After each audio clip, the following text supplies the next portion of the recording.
We will send a light through a message that will illuminate everyone that we come into contact with. We will be deliberate in planting seeds for growth in our generations and for those to come. Our deepest fear is not that we're inadequate. Our deepest fear is that we are powerful beyond measure. It is our light, not our darkness, that most frightens us. Welcome back to the Be Light Podcast. It's your boy K Sloan. Here with my dog. Hey, John.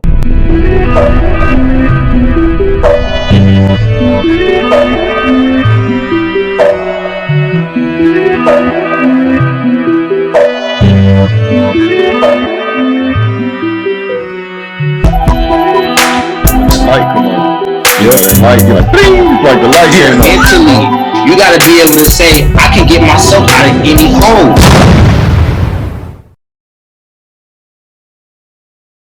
Welcome back to the podcast. It's your boy K Sloan. Here with my dog. J.Jones. Jay. I got it right this time. Because last time I didn't say my name. You did not say your name, and I don't really understand why, but you did what you did. So it's done. It's done. And but we got a very special guest today. Cowboy brother here today. Yeah, no, don't look around. You know who it is. You know who it is. Go ahead, introduce yourself to our people, man. Hey guys, I'm Woody Watson. I live here in Mason, Texas. I have a new app that's out for download right now called iMarket. I played football with Kerry. He was a bad A running back in the day, and Jarrell JJ was actually my coach. He was a tight end coach up there, and I love these two both. Proud of them, very proud of them. Thank you for having me, guys. Man, thank you for being here. I think you meant to say old A running back. You know what I mean? That's what I was when I was there, man. I was a crippled 26, man, trying to drag them knees around. But man, this dude right here, we had a very special relationship. And then J.Jones, how you feeling today, brother? Blessed, highly favored, like always, man. I'm happy to be here. Yeah. Me too, man. Me too. And I was thinking about that, like, bro, like my daughter. I want to just have a little story time real quick before we get started, so y'all can get a little, context of how I'm feeling today. My daughter this weekend had a basketball tournament, right? Yeah, Jay Jones. I told Jay Jones about this, but Woody, this your first time. Yeah. We had the basketball tournament. They played 3 or 4 games. Now she's playing in the YMCA right now. So, they went and they were, doing the YMCA thing, traveling, double dribbles, the hoops lowered, stuff like that. So they signed us up for a tournament, and we went to the tournament. It was through this private school tournament. I don't know. They just had everybody kind of coming in, and we thought it was gonna be similar to the way we're doing with the YMCA, but we got out there, man, and the girls, like, they were at least a foot taller than Cadence, and they knew how to run a 1-3 or 1-3-1. They was out there, pivoting, looking like Woodrow out there. You know what I'm saying? Because you like the hoop. You like the hoop now. Hey, they had some girls down there posting up, ripping my daughter. It was a character building moment. You know what I'm saying? I'm sitting there like want to protect my baby, but like I was like, you know what? Let it happen. So they got smoked. Right? They got smoked. And then today, I got to have that talk with her. Like, hey, look, like, since y'all got beat down like that, you got to be able to respond. You know what I'm saying? Because she was down on herself a little bit. She's like, Dad, what am I going? I don't know if basketball this and that. I'm like, look, just keep playing. That's it. Just keep playing. And why it's so special to me with that contest, bro, is because, like, when we talking about the program that we came up in, right, in college, Hard Simmons, right? Man, that play hard. Shout out to Coach B.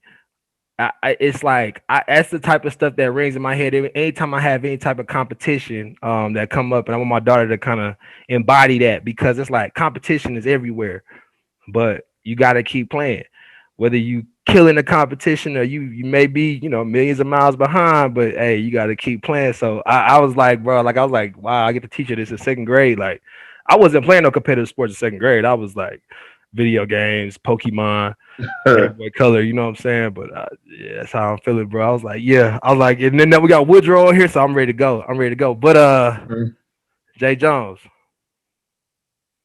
talk to me. What's it like right now? How you feeling right now? Having your player on here though. This is a coach-player relationship right now. He look older than you. No. Woody, I know everybody's gonna hate me saying this. Sorry, other tight ends, but Woody was my favorite. We can't. It's like we came in out the bag. I'm no sorry, but we it's like he started playing when I actually started coaching, like really started Mm. coaching, and then we left together. It's kind of like it was perfect. I knew I was leaving right after his senior year. It was kind of like that, but we just had a special relationship. I remember texting Woody probably 5, 6 times during the season, like seriously, like love you, man, and he like love you too. So it was seriously a great relationship. So No Man, doubt. it really was. We yeah, kind of fed off of each other. I was kind of the old guy among I was actually the oldest guy, other than like yeah. Jake Seaman. Remember Jake Seaman? Oh yeah, Yeah, they see me. I was the only senior that you had right. tied in with. But he kind of fed off me. I fed off of him. I taught him some stuff, and he was like, "Well, hey, why don't you think of it like this?" And I was like, "Oh, well, I've been doing it 3 years. That's kind of interesting. Let me try that." And it would end up working. But it was a really good relationship that we had. Me and Jay Jones. He was my favorite behind Coach B. Of course, he was my favorite coach. Yeah, yeah. Hell, Coach B is one of my favorite men of all time, behind my dad. I mean, so that's a big group. Yeah, I'll take I, that. yeah, he gonna take that. He gonna take that. But I always, man, it's funny you said about Coach B. You know what I'm saying? I always tell people the story like when I first talked to him on the phone because I was a transfer like you, Woody. 'Cause I think you came from San Angelo, right? Yeah, I didn't play. I joined a fraternity and had that part of my life, over there. And then I just stroll in July 4th with Ryan Lewis. I had a little bit of whiskey that day, and I just say, Bob for me, I want to play. He just said, "Sure, I do." Yep. So the rest was history. Nah, bro, man, that's kind of. I mean, I wish my story was kind of fun like that, but mine was a little more unfortunate. So I ended up leaving the junior college I was at, Cisco Junior College.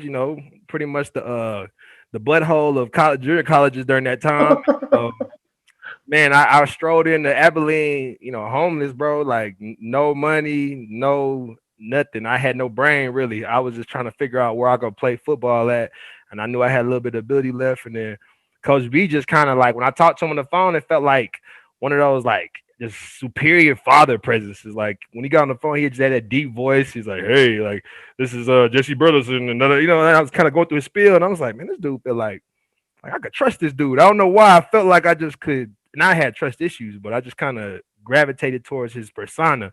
Just it's a very highly morally character guy. Like he had a lot of moral character. You could tell through the stuff he was telling me, and then kind of the way we went through the process together. He walked me through it, got me set up with Coach Barton at the time. Shout out to Coach Barton, and then Coach Barton got me set up with my financials, and they were like monitoring me and I don't know. That program did a lot for me. And Coach B, shout out to him, man. He definitely mentored me the same way, bro. And I feel like that was the beginning of the man that people see today. Like people always ask me, how did you get to this point? Like, how did you end up, turning the things around for you? Because you look nothing like this, and 10 years ago.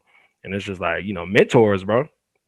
That's what it is. It's mentors. Mentorship is critical. Like I feel like mentors will change your life because of the exposure. Like sometimes you never, if you don't see it, you don't really believe you can be it. If it's not close enough to you to where you could touch it, and you have that example, that role model, you don't really see that for yourself.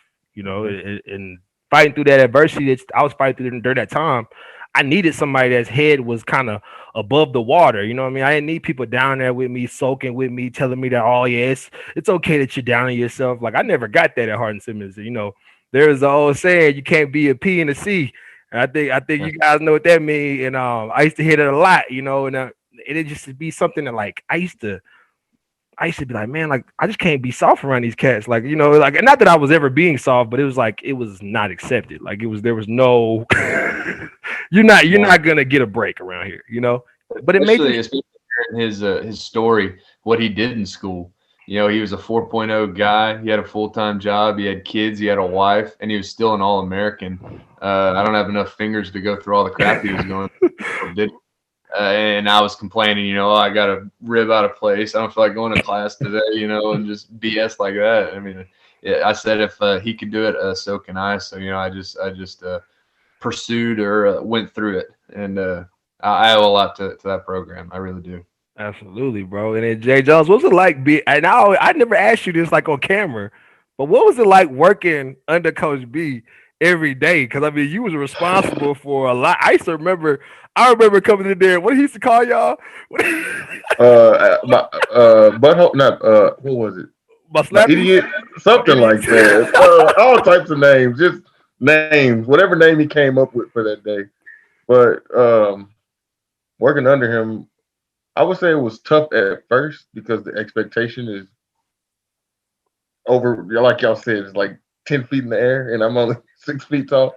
But after he started to trust me a little bit, it was fun because you learn so much from him. He was a guru. I mean, he knew step right step, left step, hand placement, elbow play. He knew everything. So it's kind of like my first year there. I just tried to shadow him because I was coaching, but I didn't know. He told me you don't even know the plays. Just go out there, and shadow me. So that's kind of what I did. So once I learned the playbook and everything, and just got to learn specifics from him, I learned so much more about football. I thought I was good at football and coaching football, but yeah, nah, he taught me so You much. said it was fun, but what about those days when you'd go around shouting, "I'm about to fire some GAs"? Yeah, um, like I said, it was tough. Those days Yeah. were tough. You ain't gonna fire me. That was me. That was me. You ain't gonna fire me. You ain't But knowing I might be the one to get the axe for it. right, right. Yeah. But I Yeah. sat in his office a lot, and we talked. Like I say, you know how he is on the field and how he is in his office. He's a totally different person. So I learned so much from Coach B.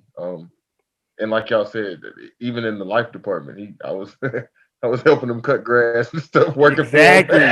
So Exactly. And he was you big know, on that. He was big on that. He was gonna give you some money. Like he was gonna put money in your pocket through opportunities. And I right, think that type of mentorship was what was crazy to me. Like it was like he was never short on opportunities.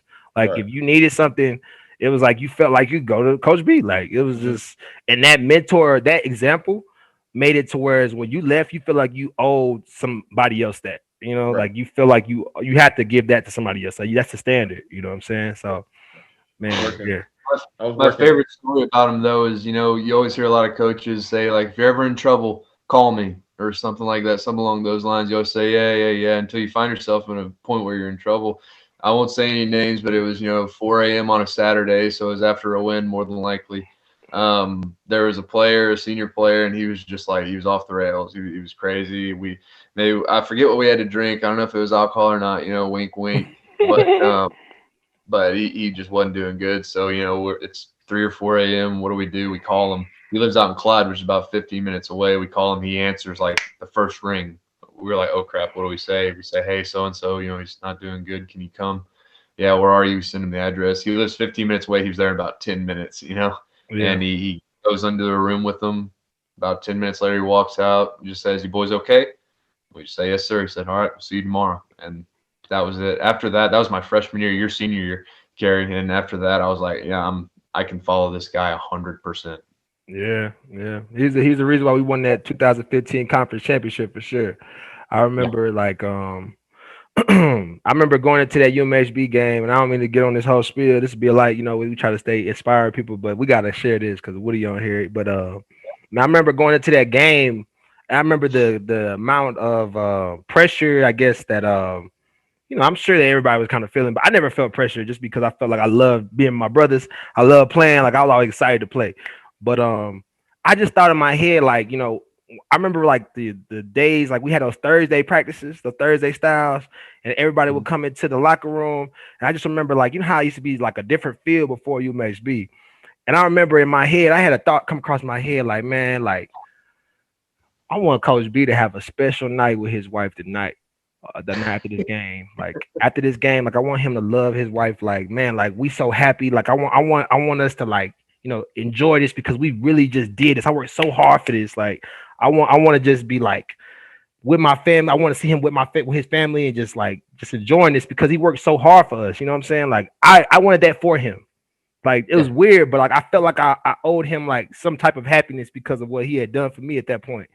And it was man, I was like I'd have rent the wall for that dude. So I did. But let's talk a little bit about something different, right? Because I'm over here gushing over this mentor I had. But Woody, let's talk about iMarket, man. iMarket. With COVID and everything, a lot of people are still scared just to go out in public. This is just another safe way for them to get better quality groceries and even at discounted prices and save money at the same time. This app is basically intended for anybody from the rural towns of West Texas where really high level and high quality items are hard to find to that customer that's living in the triplex cities. The app's functionality is very, very simple. It allows a restaurant owner to actually offer their patrons some of the goods that they purchase from multiple food service companies. iMarket is pretty unique, especially in a rural area, because we're kind of captured by what we're able to purchase. With the iMarket app, you can basically purchase anything that a restaurateur is willing to offer, from prime black Angus to North Atlantic salmon to Gulf Coast shrimp. It can all be offered through the iMarket app. As soon as you place your order through the app, you will then get a notification once it's been received from the restaurant, and then you can go and pick it up right then and there. As we ramp up things and we go to the Texas Restaurant Association, the National Restaurants Association, and hope to get support from them, you could expect to see it soon in your area. You can go download iMarket right now on the Google Play and the iOS store for free.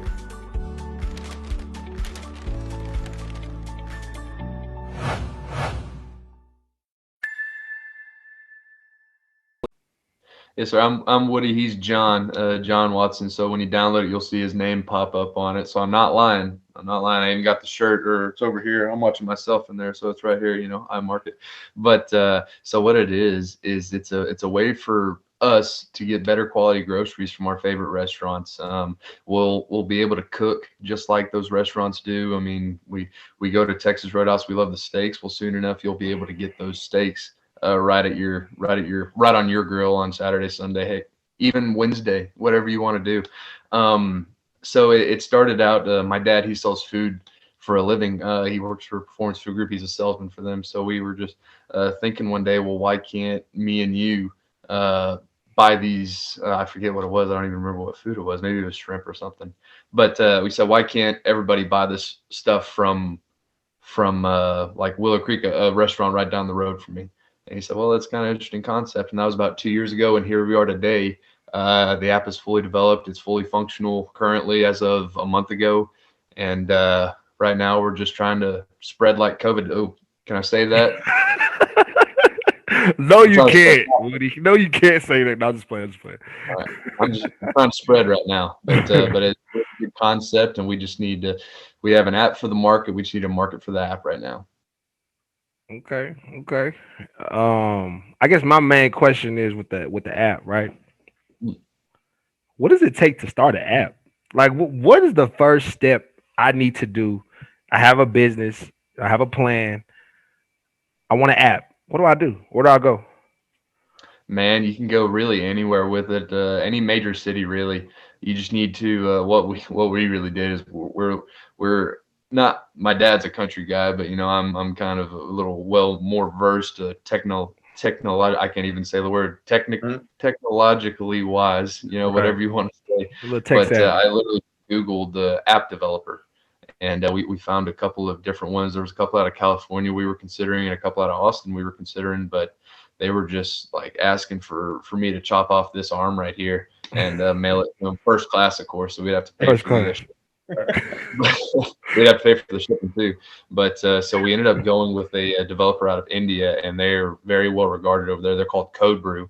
And so it really just comes down to your preference on spending or on a budget wise, and find the one that's the right fit for you. They've done a bunch of stuff like Jungle Works and a few others, but they're really nice. That's cool. Okay. I never knew that it was that Come to easy. them with a vision about what you want, and then just go from there. Wow. Be a Light app coming soon. You Yeah, have there to. you go. Be a Hey, Light. I know an app developer. I'll send them your way. There we go. Yeah, because I know that talking about what you just said, I know a lot of times when we're talking about like the apps and working with vendors, good vendors. A lot of times I hear working out of the states is probably the best way to go. I've heard that a lot actually, because I know I got a couple of friends that have done businesses with clothing, and they like to go, out to like India or China, or they like to kind of get away from here. I don't know why. I guess we get taxed here, like you said. They kind of want their money here. They know everybody's trying to do it, right? Everybody's trying to do it, so they're trying to get that money out of you. That supply and demand. But Yeah. No, you know, 100%. We haven't had any problems. They're out of Bangladesh, or not Bangladesh, India. I forget. It starts with a B, but they're out of India. No language barrier, no nothing. They're extremely helpful. They talk to me like that, even though it's 5 in the morning over there and it's 2 in the afternoon over here. They're still right on their phones, ready to talk to me. They were really good to us. mm, so that's that customer service. It's that Hmm. customer service. That's critical. How do y'all? And I got another question too. I'll let J. Jones go. But how do y'all go about that part of it? Like, if somebody's having issues, like, okay, let's say I downloaded my app, right, and I'm having issues. I can't get my food when I need to, or things like that, or maybe some type of hiccup happens. What's the process with that, and how have y'all set that up? Like, as far as customer services concerned. So as far as like someone getting their food, it might be better for me to explain really quick how it works. So really, it comes up as a geofencing. Once you open up the app, it shows you what restaurants are using the app right now. As soon as you click on them, say you're in Mason, Texas, which I don't know. There's only about 500 of us over here. I don't know if y'all would be, but in case y'all did, you click on Willow Creek, which is kind of our mothership restaurant, which is where we ran all sorts of tests, all sorts of making sure money's in the right place as far as you and the restaurant and even us. That's where we ran all of those tests and everything, so we could get everything ironed out for our grand release, and letting people know that, hey, we are ready right now. But you would pull up, you'd click on the restaurant, and it would show you their full menu, what all they have. So right now at Willow Creek, they have individually packaged salmon, 8 ounces for $5 each. They have Gulf Coast shrimp, 2.5 pounds for $25. They got awesome ribeyes. They have right bacon for only $5 a pound, where it's only $10 at HEB. So you're kind of cutting that in half. So you click on quantity, however much you want. You pay through the app. You put your credit card information. All you do is you'd go to Willow Creek or wherever is in your area that's using it, and you'd say, "Hey, my name is so and so. I have a pickup through iMarket." They'd say, "Okay, hand your groceries, and you're off on your merry way. You don't got to go to HEB." And worry about getting contaminated or anything like that. You got to wait in lines. You don't got to stroll through that cereal aisle and get those Cocoa Puffs that I always can't say no to. Man, what are you getting? Cocoa Puffs. I'm getting the off brand, brother. I'm getting the off brand. Get off brand. Get the I'm off a Cocoa Pebbles guy. Yeah, there you go. There you go. Yeah, see that. See, I get the the cocoa thrashers. You know what I'm saying? The little cocoa thrashers. The one you ain't seen yet. I don't think I've seen those. Yeah, it's in the bag. It's in the big bag. You can get the big cocoa bag? thrash. Yeah, the big bags. Yeah, 30% more. You get 30% That more. is 30% more sugar. Also. Probably. I don't know. This for Cadence, not me. That's a. Yeah, it's a really cool concept. You don't have to stand in those lines or anything like that. You pay through the app. You go to the restaurant. And even if the restaurant offers curbside pickup, they'll bring it out to you, and that's it. You go home and cook it. Man, convenient. Yes, sir. Man. That's what we're all about, man. You know what? The name of the game in 2021. Convenient. Yeah. Yeah. And you know what's crazy though? That's always gonna be the name of the game though, right? Because people don't want to get off their butts and do extra steps and things like that, especially not now. Like everything's getting so much quicker, everything's technical, everything is at the snap of your fingers, you get it. So man, Woody, I'm proud of you, bro. I'm glad that you're doing this. You're in business with your pops, which is awesome. Another guy that's in business with his family member is this one right here. He got a business going with his brother. Yeah, he got a business going with his brother. So I mean, how is that working with your dad? Like, is it cool? I mean, not is it cool? Obviously, it's cool, right? His dad's cool. I feel like your dad's. I feel like I heard a lot of good things about your dad. But like, what's it like working with pops, man? Like, what's that like? J.Jones is right. He is cool. I like to think of myself as a cool guy, so I guess that's where I get it from. I got his ugliness, though, this big old nose and this receding hairline. Oh, man. But, man, it's cool. It's weird dealing with your dads because, you're always that little kid still thinking he's going to whoop out the belt if you screw up. So you really don't want but it's really cool. He's one of the smartest men I've ever met. And he's the man I respect the most. So I owe a lot to him. We all owe a lot to our fathers, but working with him is a different thing. But he's extremely knowledgeable, especially in the food business. He's been in the food business for 25 years. So if there's one person to trust in this, it'd be him. But it's pretty cool. It's pretty rewarding. We've gotten pretty close from it, closer. No, I believe it, man. It's business, man. I don't see how it wouldn't get closer. I mean, y'all going through the storm together now. That's I want to kind of touch on something with the both of y'all. I guess when talking about that, would kind of just where's the motivation behind starting, right? Like we're gonna talk about this every single podcast I do because I got big plans, but I want to know what was the motivation behind starting. Why did you say like, okay, this is what we need to do? Like in J Jones, I want you kind of touch on that first because I know you recently have done this. So what was the motivation behind like just like okay, we need something for us. Like where did that come from? Like So I was in Montana. That was 2019. Yeah. So in 2019, I called my brother, and we had been planning on starting a business since I was about probably 2015. So in 2019, I told him, "Hey, I'm done talking. Like by 2020, 2021, we need to have an LLC, and we need to be doing something, because I was just tired of. We kept saying, "Oh yeah, we're gonna start a business. We're gonna start a business." So I really got tired of saying it. It was time to put it into action. And really, before COVID, not gonna lie, I said we need to start buying box trucks and just delivering stuff. And this was in November of 2019. This COVID stuff didn't start happening until like March of last year. So um, technically, if we would have started when I said it, if we would have just put it into action, we probably could have made a lot more money because deliveries are kind of the way to go right now. It's kind of like what everybody's using. But it's just something we've been saying. We wanted generational wealth. We kind of don't want to work for people anymore. It's you kind of want to at some point in your life you want to be sitting on a yacht typing into your computer just watching numbers grow. You don't want to be it's 8 in the morning and I gotta yeah, the motivation really is to. I mean, I don't really care about being rich. I care about living life. It's more about living life. I want to travel. I want to kind of do some stuff I want to do instead of asking my job, writing a PTO form. Can I get tomorrow off? I just want to. Hey, I made enough money this year, and my job can thrive without me even there. I'm in Africa. I'm in Dubai. I'm somewhere, and my job's still going. So I'm just not the person to just work for somebody for the rest of my life. So I'm just I'm built different. It's a different motivation. So get that's what it was. that passive income. That passive income. Yep, yep, yep. And then Woody, what's the motivation behind what y'all had going on over there? Man, well, when you talk to me and my dad, you'll get a feeling that we care about you as a person. When you really get to know us, so we really care about people. One of the things my dad wants to do once we get really grown is start a boys ranch over here in Mason, and a boys ranch meaning he'll take underprivileged kids, and he'll just have a place for them to stay, a place for them to work, make money, live.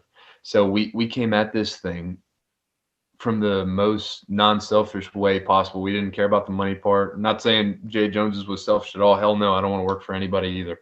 Yeah.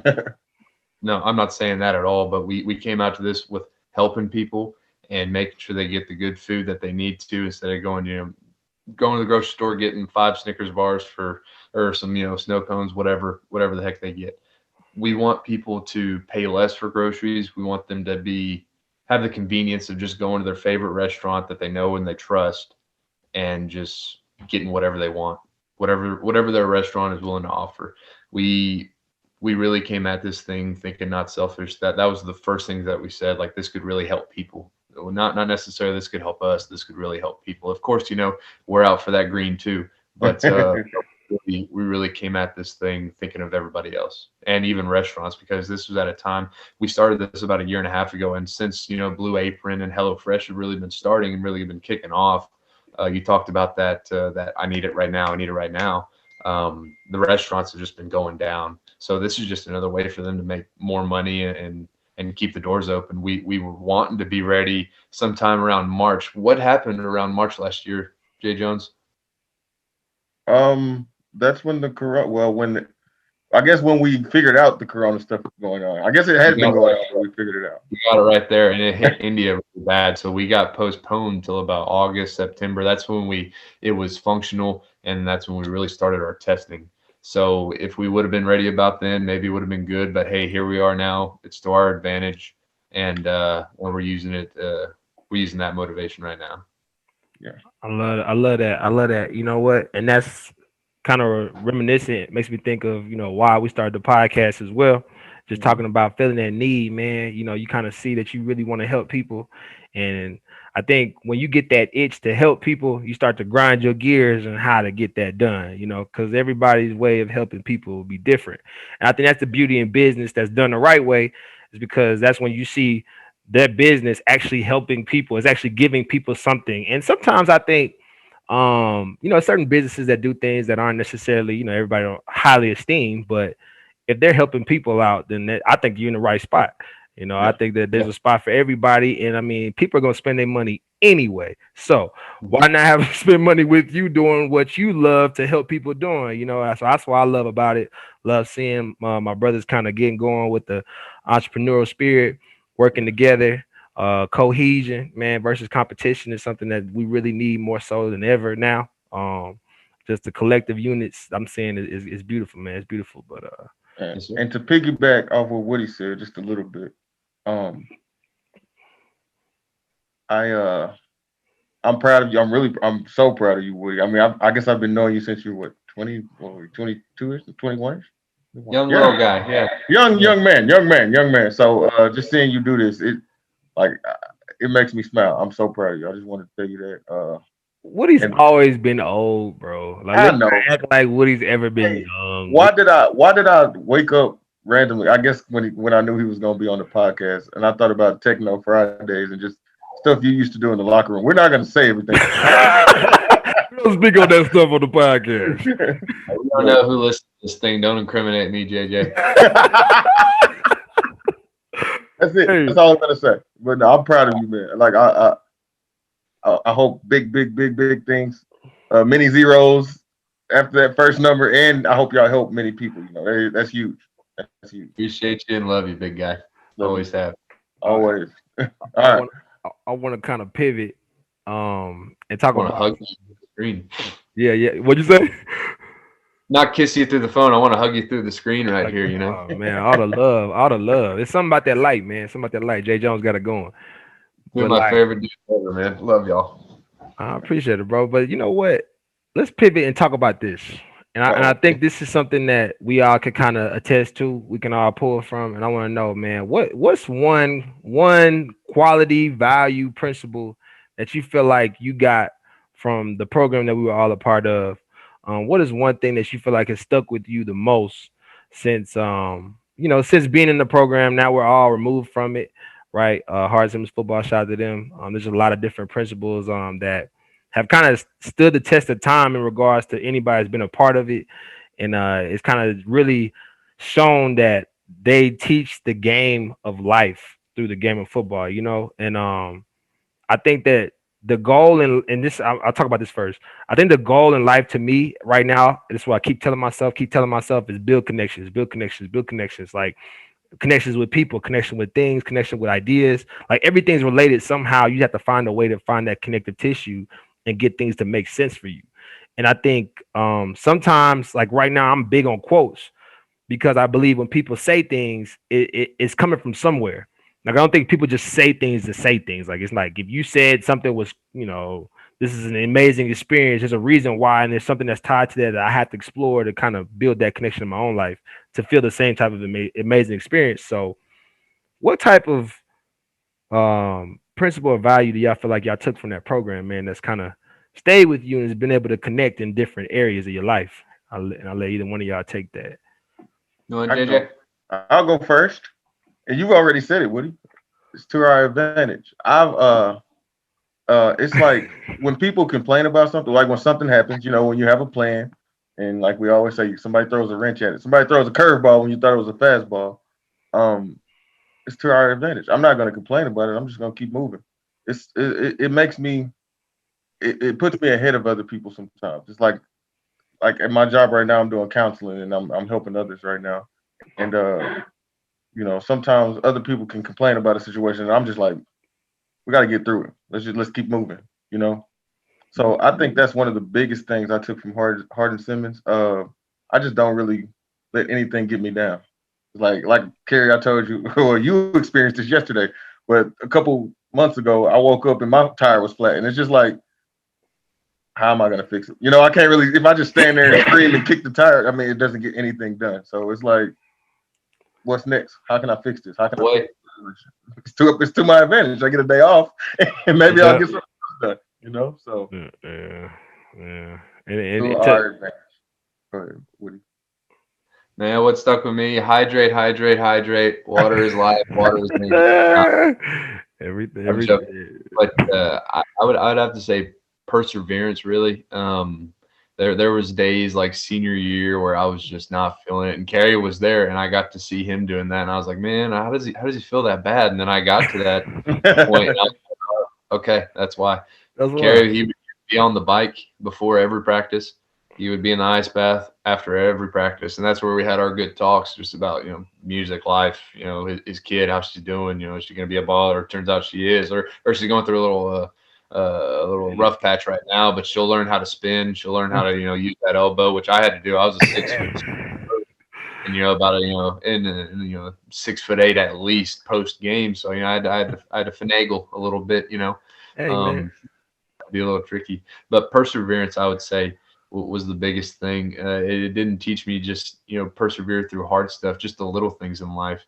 I work out every day. It's gotten to be a really good routine, and when I'm doing some really hard stuff, I use a little thing that Coach B taught me when he was he was curling, and he was over there. We were working out. He'd always go in there and kind of flex on us when we were working out on those Sunday workouts. Always. He was curling, and it seemed like we'd been through 3 stations, and he was still curling. And I said, "How many are you doing, dude?" He said, "I don't know. I'm just counting by 5s." So I was like, "All right." So I started doing that. I'll have 60 or something like that. I'll count in 5s, and it's done like that. That's just a small instance, but I think it's kind of a cool concept. Just take it day by day. One practice at a time, one day at a time, one meeting at a time, whatever you got. I'd say perseverance was kind of what held on me, other than the great friendships and other lessons that I could talk to you about for the next about 18 hours or so. But y'all are busy. Nah, no doubt, brother, and I agree for real, because the perseverance part, yeah, that was big, man. That was what the program was built on. I feel like it's just everybody's gone through something. I mean, it's a D3 program, just to give everybody background. So we paying for school. Most of the players are undersized, under recruited, hard workers. I mean, you gotta be blue collar to succeed. I mean, you're not gonna just be some dude that's just like God given and show up and everything will work out for you, because the program is not really built like that. It wasn't built like that. It's built for you to work. And man, I the value, man, I took from it, man, was I always remember he used to say, and this used to always ring in my head. It still does when things get like really hard for me. Was when he used to say, "Lean on your brother." Like, lean on your brother, lean on your brother. I remember, like, though, every time I remember those words being said, it was always like when I was like really, really hurting. Like, it was like my knees would be like aching, I'd be swollen. I'm like, man, I'm like, I ain't trying to, like, I just would just be, it would be a lot going on in my mind. There was always that point where, and I know this is when I thought about it the most, is because those points when I was ready to quit, like legit, like, I'm gonna keep it a buck. Like, I used to be ready to quit on certain things, and it's just, that's just real. Like, I think if you're not pushing yourself to exhaustion in life, whatever you're doing, then you kidding yourself. Like, you'll never get better at what you're doing. So you should have the reality of, man, like, I almost quit today. Like, so those days, I remember I used to lean on my brother in the sense of, man, he feels just like me.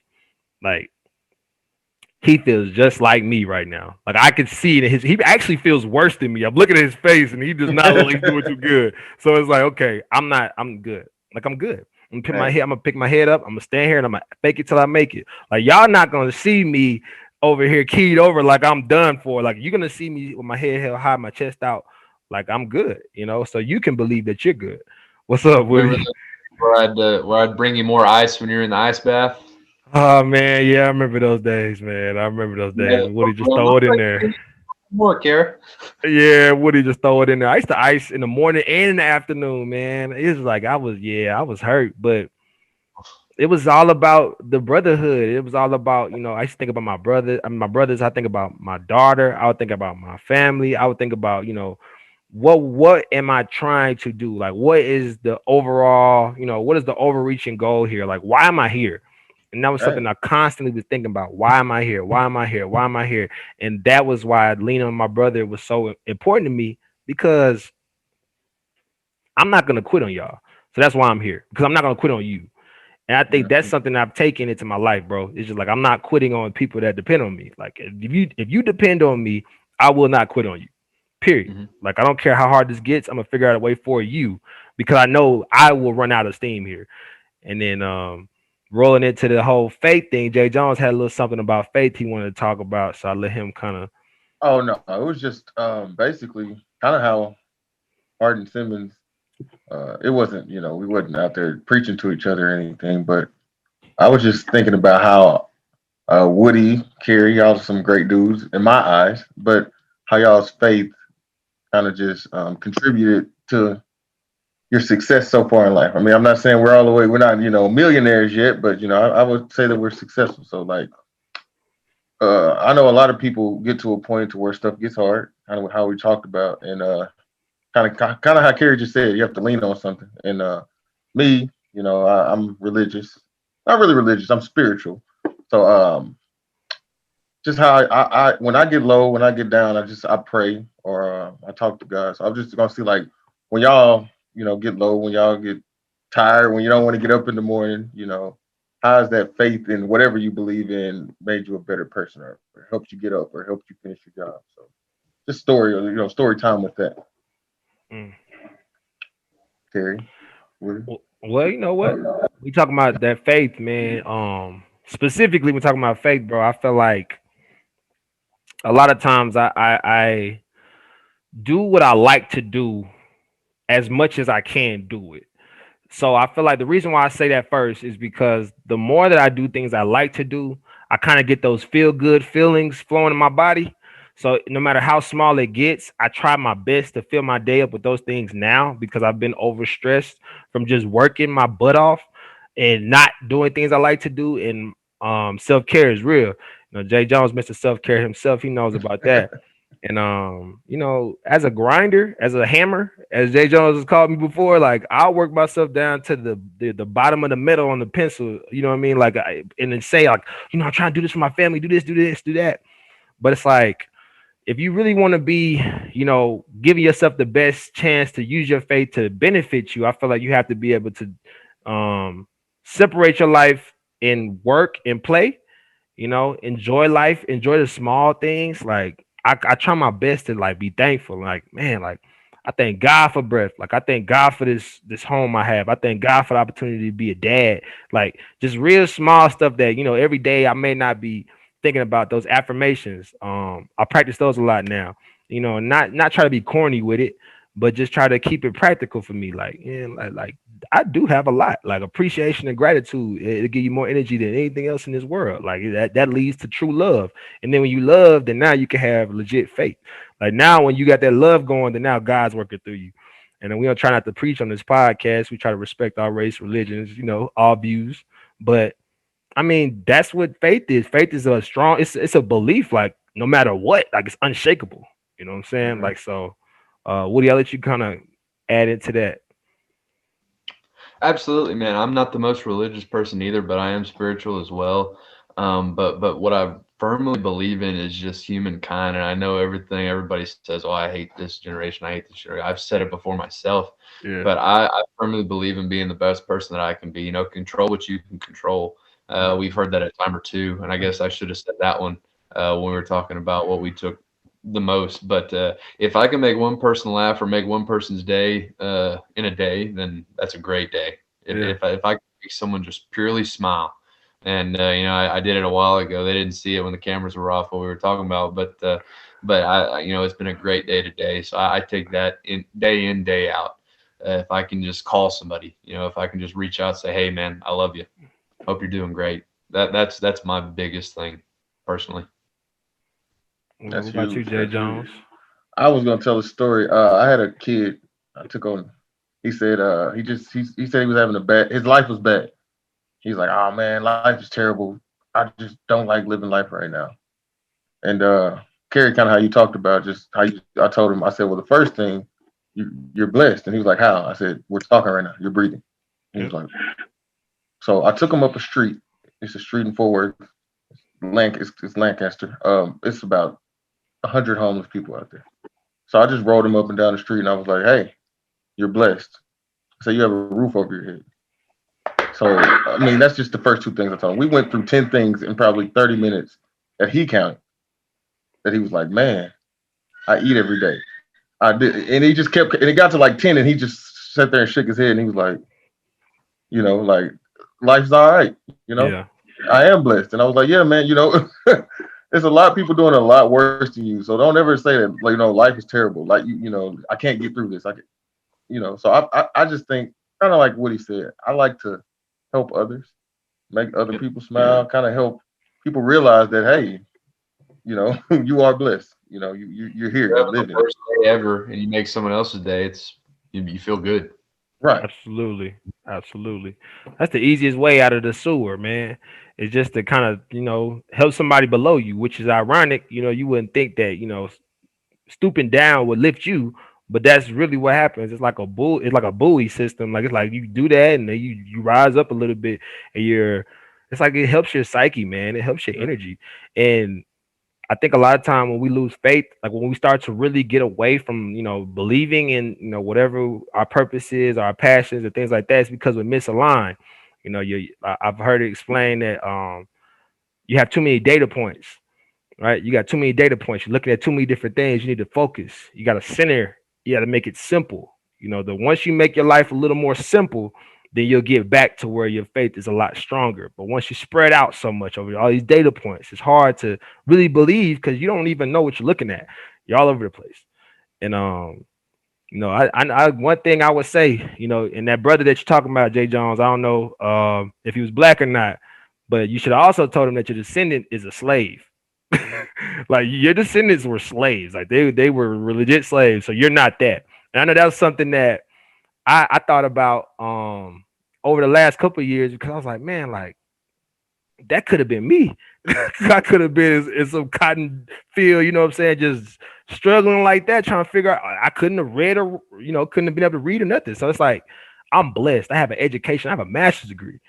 Like, what? Like, my ancestors is looking at me smiling from that side of it. So I got to be able to kind of take this to the next level, and I think it's important, man, with that faith, dog. It's just like you gotta hold on to them little things, man. This is life that we get portrayed all of this glamorous stuff on social media, right? We get on there and it's just like these people are living just wonderful lives on a camera, but in reality, we don't know what life they're living. Like, we have no idea. We got to make sure we just stay on our own path, on our own journey, and create what we need to create for our own families and friends and things like that. So I think that kind of plays a role in that as well. You lose faith sometimes. It's just, to me, it's a lack of focus. It's just a lack of focus.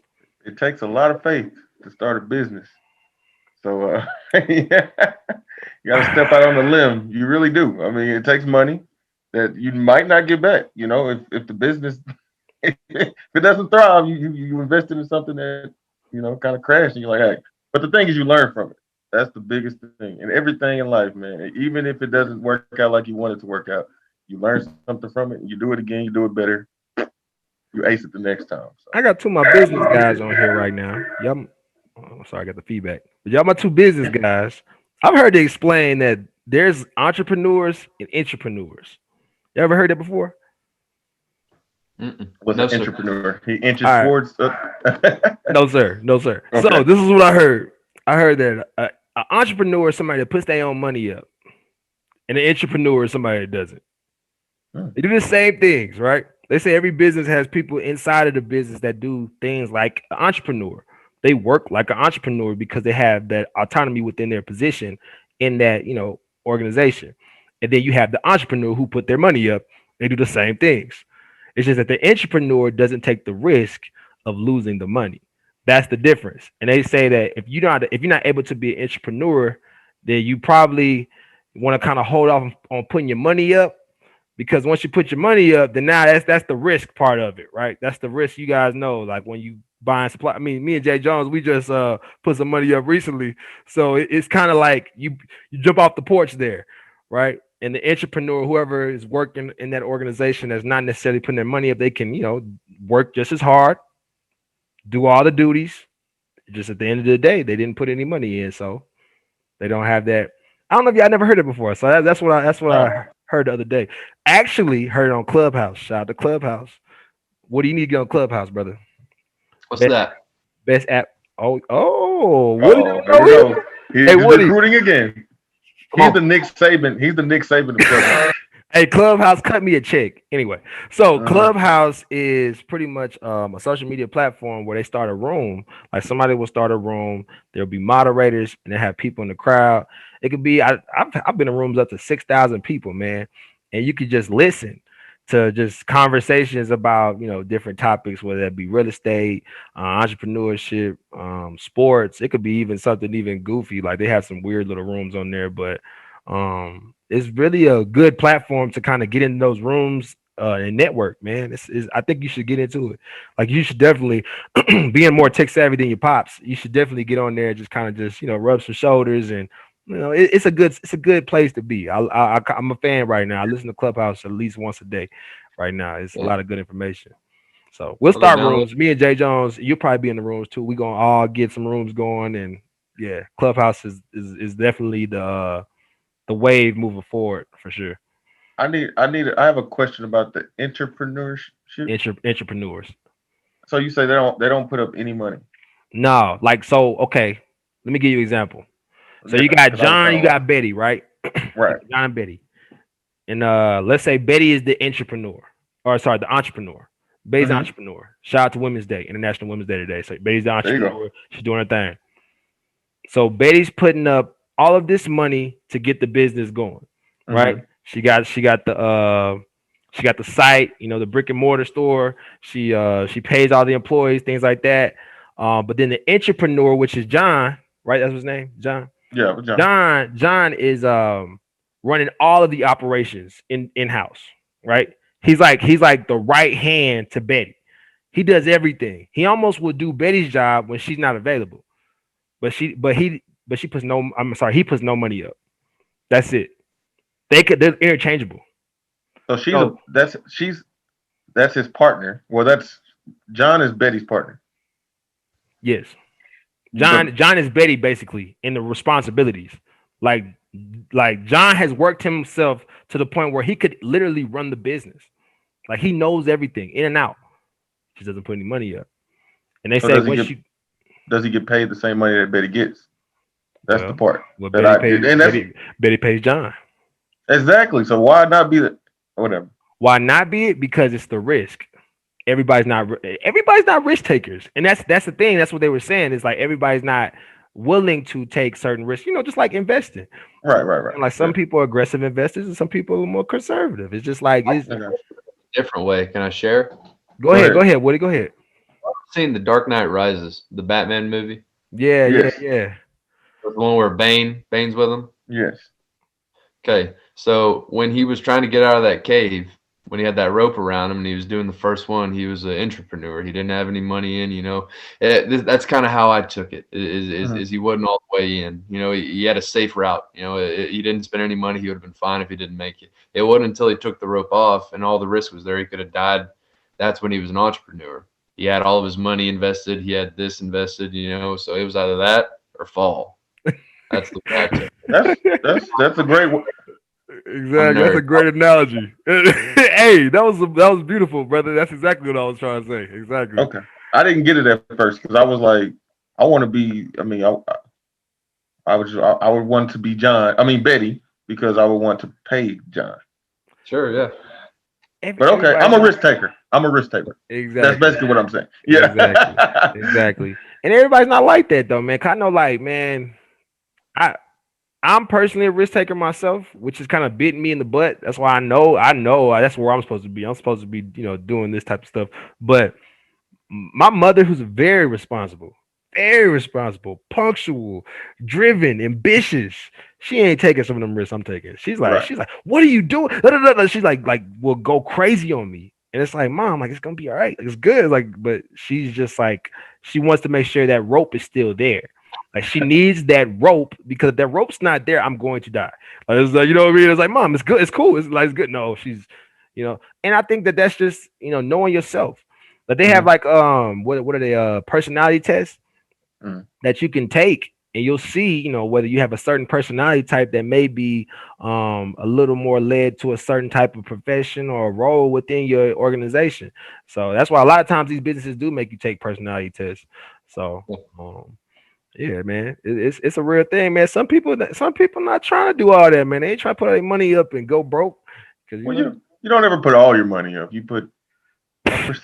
uh, Oh, well, I don't ever put all my money up. Let's go. I put a percentage. we ain't gonna I talk was, about the numbers. I know I heard recently I've been listening to Grant Cardone. Boy, he definitely to put all his money up. He talks about it openly. I'll be like, woo, going to debt. But hey, it takes risk taker. it takes that though, man. It takes a person that's gonna be able to, go all in and sometimes to be able to take an organization to the next level. And that's not everybody. Can't be a toe dipper. Hey That's right. man. Hey man. Sometimes some people gotta check the water though. You gotta at least see what's going on in there before you take that risk. I got asthma. If it's cold, I got asthma. You get the pump, man. Mm. But yeah, man. But I mean, we've been on here for a little bit, and I kind of love wrapping it up with cap or no cap, man. So we Oh got a shit. little episode of cap or no cap.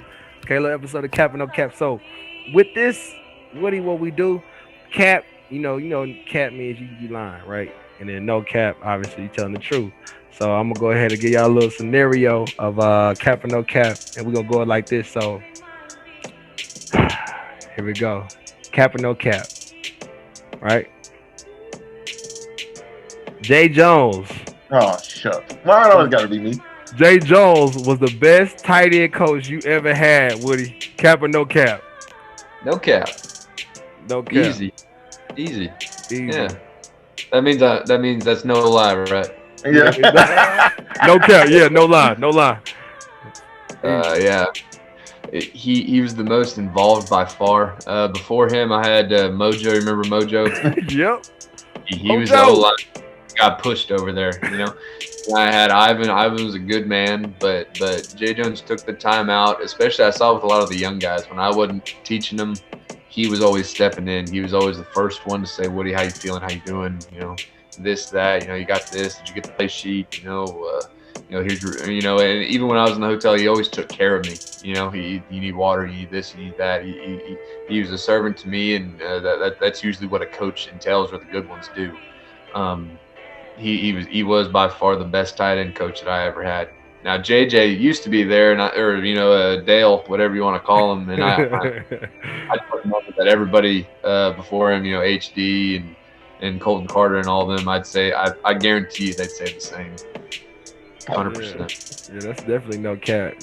He was hyped, man. Jay Jones was ready for that opportunity. He took that head on. He tried to learn. I remember when he learned it all, and he was stressing about it. And I was like, bro, you doing great, man. And he was always trying to figure out ways to help y'all out more and build those relationships. So that's definitely no cap, man. I'll never forget when I scored against like Southwest or something. He was the first one over there. Ready to jump up there. Ready to jump up there. Yep. That was a great day. No doubt. Jay Jones, cap or no cap, you got to answer it, bro. We're going to put you in that awkward situation to tell me if you the best coach that Woody ever had. He said it. I don't know. I'm baked, man. I'm so cool. Why would I do that, Woody? How would you do that? No cap. Just because he said it. No cap on that one. Hey, man, no cap, man. No cap. He know what it is. Everybody know. But man, Woody, it's been love, brother. Thank you so much. in your humble abode back there. Looks great. I almost want a tour, but I don't want to do that. You know what I'm saying? On the podcast, I don't want nobody try to come up in your crib and try to get nothing. So, man, thank you so much for joining us, bro. Hold on. Shout out to the Mason Puncher. Oh yeah, shout out to the Mason Punches. Look, shout out to little bro. Wait, hold up, time out. Little bro is nice. Little bro, big bro now. Big or bro. so he thinks. I still got that old man strength. So if he ever tried something, I just Get him right. But yeah, man, now. he's the best athlete we've had out of the Watson group. I'll say that. I'm the winningest. I'll say that. I'm like the Tom Brady of it. But Tom Brady. He's a crazy athlete, man. I'm excited. He's got track right now. He's hauling butt right now. But yeah, I'm really excited to see what he does. Hopefully he's going to be a Cowboy. Hopefully he'll wear that purple and gold. Oh, that's already done. He don't got no choice. Hey, he ain't got no choice. That's already done. Thinks he really doesn't. He got no choice. He got no choice. Those D1 eyes, and all that stuff. But I bet he ends up going with the good guys. Man, if he gonna walk on in one of them schools, man, and he don't know if he gonna play or not, man, tell that man go over there to Hard Simmons, become a Hall of Fame, everything, whatever he want to be. He about to go over there and tear it up. So I'm gonna be watching. I'll call you today and I want you to talk to him. Yeah, that man, tell him hit me up, man. We're gonna talk. But all right, Woody, man, I appreciate you, brother. J.Jones, man. As always, I appreciate it. As always. Be in the light. Hey, being a light. Drinking water. Hey, water is life, water is energy. Hey, be blessed, brothers. What'd you say? No cap, drink water. No cap. No cap, drink water. No cap. No lie. Yeah, no lie. Yeah. We out. That light, you're like, it's like the light came on. Mentally, you gotta be able to say, I can get myself out of any hole.